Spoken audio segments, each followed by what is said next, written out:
what in heaven's name brought you to Casablanca? My health. I came to Casablanca for the waters. The waters? What waters? We're in the desert. I was misinformed. He taught me, keep your friends close, but your enemies closer. The ability to speak does not make you intelligent. You're tearing me apart! What? You say one thing, he says another, and everybody changes back again! It's the Al Travis Show. Clean up in aisle 9. This is like my favorite hour of the week. It's Wednesdays with Senator Susan Kent. Senator, how are you? And by the way, and it's okay because I'm on radio, my wife knows I'm not. You look very nice today. I mean, you look like death warmed over last week. So today you look... Because I've recovered from COVID, I'm glad to hear it. You did. I mean, I didn't want to say it at the time, but you look scary. Like, it's like, do you see the guy with the sickle behind you? Death coming at you? You looked really tough last week. Yeah, I probably should not have been on the radio last week. It's radio. Nobody could see it now. Describe it to people. You look like heck. But you look much better. I'm glad you're healthy. Well, and aside from what I look like, what I realized is the brain fog was pretty severe. Yeah. And I'm like, ooh, Yeah, I whooped you up very good. If I'm coherent. See, that's the problem with being an incoherent. You don't know it. Right? It's like driving drunk. I didn't know I was drunk. I couldn't remember a thing. It's the wrong time to have Yeah. All those lines on the road I'm getting. All right. Couple of big things going on, obviously, and I'd like to get to them, but there's some smaller things that I think are maybe just as important in the long run of life. You live, I don't want to give away, I'm not doxing you, but you live in the fine city of Woodbury. I believe you're bringing that up on a regular basis. It was part of my district, so it's sort of part of the public record. So, yeah. Okay, so it's sort of, you live there. And it's a fine city, by the way. Full disclosure, my stepmother lives there. It's a nice city. It's a lovely And for the most part, I believe very well taken care of. Just going to throw that out there. I drive through it, that's all. Yeah. The story today is actually out of Plymouth, but it's the same thing, and I want your opinion on it. Star Trib today, some person in Plymouth lives in one of them, like, rather new developments. You know, all got nice little yards, and it all looks pretty and the thing. And they've decided, this person, that I want to help the bees and the trees and the and they just it's literally in three it's Little House on the Prairie yard, all right? Yes. I don't know these people. My first blush is they just don't want to mow. It's just way too much work.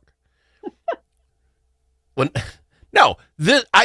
thoroughly believe you want to live in the city. There are things, right? You have to shovel your walk. You have to keep your lawn. I think you have to have it to keep normalcy. And here's where I'm coming from. I shared it earlier. You have to put your trash bins away. You have to put your trash bins away. And some places you can't have like your motor home and your boat out in the yard for more than 5. We have rules. Mm-hmm. Now, I think this whole day about, homeowners association, you got to paint this, that you have to have somebody else tell you the paint colors. Maybe that's a little too much for me. But between me and Kathy, the gal just kind of kitty wampus, is a house that was actually foreclosed on, I believe, and the banks had it for a while, for 3 years. And we have that yard between us. She is 85, something like that, and she mows her lawn, keeps it. It is the nicest yard in all of Blue Earth, and I try to keep up. And in between us is mouse and garden snake heaven, dandelion crap all year long, trees just randomly, those bush trees. It looks like, and I hate it. My wife doesn't like garter snakes. Kathy, I got to go over and kill the garter. I got to go get the garter snakes, or she can't handle it. I go there, and she offers me like $10, like I'm some kid. And I didn't take it for the first couple of years, but it helps, pay some of the bills on the side. It's just a side hustle. It is. I love her. Snake. But it's all because, it's funny. For those that aren't scared of the garter snakes, I get it. But if you are, you're petrified of them. They're like rattlesnakes to you or something. You just are. Right. But that's growing right between when you see them, do you know they're a garter snake? I'm just saying. Right. They don't have that rattle on the backside, but I don't know. But my point is, I am currently living the nightmare that these poor people are living in Plymouth that just bought a nice house and they want people to. Am I wrong? If you want to be the bee guy, you want to help the bee guys or whatever, get together with 5-10-year friends and go buy 1 acre of some guy's farm and just let it go and let the bird do the bird thing. I don't care. But you live in this, you're shaking your head, it's radio. Yeah. Am I wrong? No. Yeah. Well, no. Okay. Depends on what you mean by if you're wrong. You're right. I want him to mow the lawn.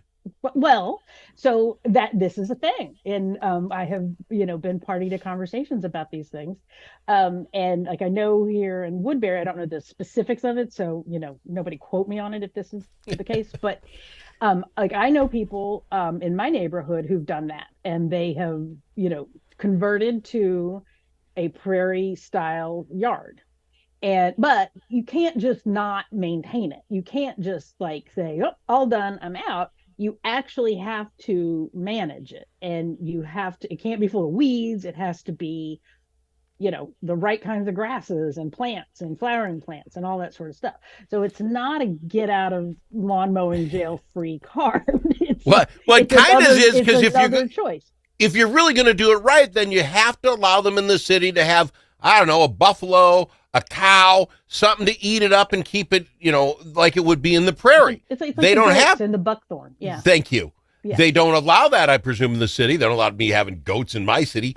I presume they don't. So you can't do it naturally. It's impossible. If it's the right grasses, if it's the right stuff, it is managed, right? I mean, it's like, to your point, it's like just letting a whole bunch of little trees volunteer up out of the ground and take over.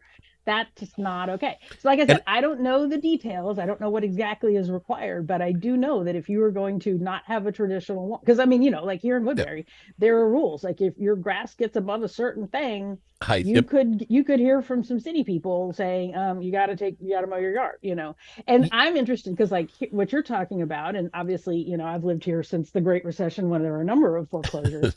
The banks are required to, pay some service to come and take care of the yards, So let me. Yeah. I want to connect this because I really like to connect as much as I can to COVID, and since you were sick last week, and this has have everything to do with COVID. Watch me get there. So COVID. At one point, we all need to get the shot so we didn't spread COVID to other people, because there was a chance you could spread it to other people, right? I mean, you're shaking your head. Yep, that was still the thing. True, right? Yes. So how is it not the same principle? You do grow nothing but dandelions in your yard. I'm getting dandelions in my yard. It doesn't matter how hard I try not to. Once they get all wispy and blow, I don't want them. And they're raising them in their natural flora and fauna habitat. Yeah. And I got to battle them. So it's the same concept. See what I did there? Tied them right together. Boom. Okay. Yeah. I think I still have enough brain fog that I'm you've left me in the dust. Fair enough. All right, we'll move on because I think this next thing we'll go to break early because I want enough time to handle this. Your profession, marketing, helping people sell more of their stuff, do more, right? We need to get you to Target. And as soon as possible. And I love Target, by the way, always have, but they have gone way too far. We'll talk about it with Senator Susan Kent. See, we're covering all the big stuff today. She's looking at me like, really? Aren't they opening the government? Don't we have anything to talk about? No. Target next on the Al Travis Show. Snakes. Yeah. You need a friend at the Capitol who knows how to get things done. And you're in luck because that's exactly who we are, your friends at the Capitol, and we deliver results. At Momentum Advocacy, we bring decades of experience in lobbying, public affairs, and crisis communications. From local nonprofits to national corporations, we help you move policy, manage your media, and make your voice heard. We're not just seasoned pros, we're essential partners. Momentum Advocacy, your friends at the Capitol. Learn more at momentum-advocacy.com. This season, bring the whole family to see Irving Berlin's White Christmas. This smash hit musical based on the classic film returns by popular demand to delight you at Chanhassen Dinner Theaters. With loads of laughter and a stunning showcase of Irving Berlin songs, White Christmas is a celebration of the romance, friendship, and magic of the holidays. Make your plans today to see White Christmas. Visit chanhassendt.com.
kidding me? You know that comment you said to the radio? The thing that we got wrong? Clearly, Brussels sprouts are the worst vegetable. Call us and let the world know your thoughts. 855-257-7469. That's 855-ALS-SHOW. We've got her, Senator Susan Kent, talking all things Minnesota, and this is about as Minnesotan-y as it gets. And it's a big Minnesota company, Target. Who doesn't love Target? Target's a great place. Not ripping Target. I'm ripping Target a little bit. Here's the story today. They come out with a news article yesterday, a letter that they send out to all employees. And I don't have it in front of me, but basically this was said. Should you get within 10 feet of a customer, you need to smile and make eye contact. Should that customer get within 4 feet of you, you must now break into conversation about how's your day, can I help you, something of this matter. And at first blush, I'm like, okay, got to teach these kids. You know, you go into any store today, it's like these kids got no time to help you out. And then I realized, and it could be me, this is what I'm asking you. I'm going to stay more than 10 feet away from every human at Target the entire time, or it's going to get really weird. Your thoughts? Yeah, I saw that. And, there's nothing like mandating people being friendly. Oh, that won't come off at all. Like, you get within 4 feet of the guy who's still trying to get the last of the toilet paper up, and he's like, oh, good God. Yes, hi, sir. How is your flipping day? I got another box to go. You know, you can't fake it. Sometimes you're not happy. Right. Exactly. I know. I predict that will not go well. And, honestly, so like most Minnesotans who have raised families in our great state, I have spent a lot of time and a lot of money at Target over the years. I don't go as often as I used to, partly because I no longer have a kid who changes sizes every 2 months, and I have to go buy new shoes or clothes or whatever. But I also, I don't know about you, and this is another COVID link. Everybody started doing, pickup. Order and pick up in the parking lot with your shopping at grocery stores and stuff. And I've gotten to where I don't feel safe in Target because the in-store shoppers with their carts that they're just like flinging around the store, and they like come around, and I feel like I have been in danger in the aisles of Target more than a few times. Explain this to me. Explain this to me, because I live in the boondocks where we still get our own groceries. You're lucky if they got that little thing at the grocery store, the roller thing, and they'll have some kid throw it in your car. We're lucky we've got that, let alone this. And I was in your fine cities. That wasn't word video, but I was in a fine city the other day. And I want to say Walmart, maybe it was Target, and they must have had 25 parking spaces for pickup number 62 or what. And these kids, okay, how much more does it cost to have someone else do your shopping? Right. Well, I want to pick out my own tomatoes. I'm crazy that way. Right. Yeah. Well, you're weird, but do they charge you extra? If I just went online, I don't even know. I've never done it. I don't think same here. We had some groceries delivered a couple times during COVID because we wanted to practice in case we needed it, But it's like you're the ultimate prepper. You're the ultimate prepper. Some guys are putting bullets away and guns and getting water and stuff. You're like, we should practice getting this stuff delivered to our home. You're a prepper. Just like this last week when both my husband and I had COVID at the exact same time. It's like, there's going to come a time we might need to have some stuff delivered to our house. And so we did that. So open up your prepper box. When the world's going to heck, you open it up and you have the Chinese delivery guy's name, you got this thing, and you got the Walmart number, and I love this about you city folk. I love that. I have a lot of back stock there's a lot of toilet paper and paper towels in my basement. I'm just. Well, you can't help it. You shop these stores, you get 64 rolls that are actually like 180 rolls. Well, that math thing makes no sense. I'm like a lot of people. I do a lot more of my shopping at Costco these days. Yeah. So, yes. So, yeah. But back to Target and they're trying, and I'm no ill will for the try, but you can't force it. And in my opinion, I've not been there, and they must have a marketing team meeting on this stuff. But if you're the pharmacy guy, you're in charge of the pharmacy area of Target, would you say, can we be exempt? And where's my point? I walk into the pharmacy aisle needing, I don't know, preparation H. Like, I want to talk that over with a pimply-faced kid who's throwing this stuff back in. He is forced to, how are you, sir? Need help finding anything? They're just aisles. You don't want to play feminine hygiene product aisle. Let us not have any conversation there at all. I won't even talk to my own wife in that aisle. You know what I'm saying? I don't think that's wrong. There, no, I think you were wise here, Al. Yeah. And they don't hire me. Target, you should get a hold of me. Susan at Senator Kent and I could go in there and clean all this up. And then the other story, which came out again about Target, and I don't know why it's a story. There must be nothing going on today. Target is slashing the prices on milk, eggs, and butter, saying they want to help things. Times are tough. Senator Kent, the price loss leader idea is only about 150 years old. Right. I'm thinking Quick Trip doesn't make any real money on bananas, but evidently if you can get them for next to nothing, you'll go there and you'll buy the cookies and you'll buy milk. You know what I'm saying? How is that a story? Right. Yeah. It's an ad. It's like, here's our price leader. Yeah. Are you? And that's the way I feel about the in-store shopping, right? I mean, it's like, why do you set up such a massive incentive structure for people to never set foot in your store and see all those end-aisle displays? I don't get it. Well, because there's got to be enough since COVID that works. You're absolutely right. That was a COVID thing. You don't have to come in. We'll just make our kids work harder and get it all. Right. It has to be. But you're absolutely correct. All that last-minute buy crap that you got to do, and right. I would like to see the science behind it. I love Quick Trip. I'm not picking any one, but I love Quick Trip. But you just have to stand in that line for a minute and scan the, have you forgotten the crap you need stuff that they put at the, because you got everything you need. You get there, well, my husband in the donut one butterscotcheroo is going to hurt me, They must do studies on it. That must be how that works. I mean, they know that you can't stand next to that butter sugar cookie box of 4 for more than a minute and a half, or you will just have to buy it because that's how God made us. Right. Yes. Exactly. Yeah. So I want to see that research. Al, you're right. I agree with you. This has been a good half hour. It really has. I think the next half hour is not going to go anywhere near as well, to be quite frank. You're feeling well. The bee thing, back to the mowing thing. Do you guys mow up north of the cabin? A little area of it, yes. Okay. We have, because we're in the forest, right? So we have to have a buffer so that if there's a forest fire, we're less likely to have our house burned down, So we have a spot. It's not what most people would call, like a lawn, because it's a lot of dandelions and daisies and black-eyed Susans and stuff. I only have 1 minute. I know you know what that is because you're in radio. How were the lights, the Aurora Borealis last night for you? We started out. You were quite impressed, weren't you? I'm an Aurora freak. I always repost Northern Lights pictures when I see them on Twitter or Threads or whatever. And yesterday was unbelievable. And to see from our deck here in Bright Woodbury, right off I-94, pink skies because it was so intense was just amazing. So, and it's going to be good the next 2 nights, it sounds like. As I understand it, not quite as good tonight, but again, tomorrow night, that same G4 or whatever this weather guy was saying should be fantastic. Yeah. And I got from Cottage Grove a picture from a friend of mine saying, can you believe this? And we're in the city and you guys, you get shocked when you can see the lights up there. I like that. Yeah, this was as good as I've seen it up north, and it was right here in the middle of Woodbury. So, yeah. All right. All the niceties are done. We go at it in the next half hour with Senator Susan Kent on the Al Travis Show. Tired of one-sided media and divisive noise drowning out your conservative values? Take back the conversation with Braver Angels. Join a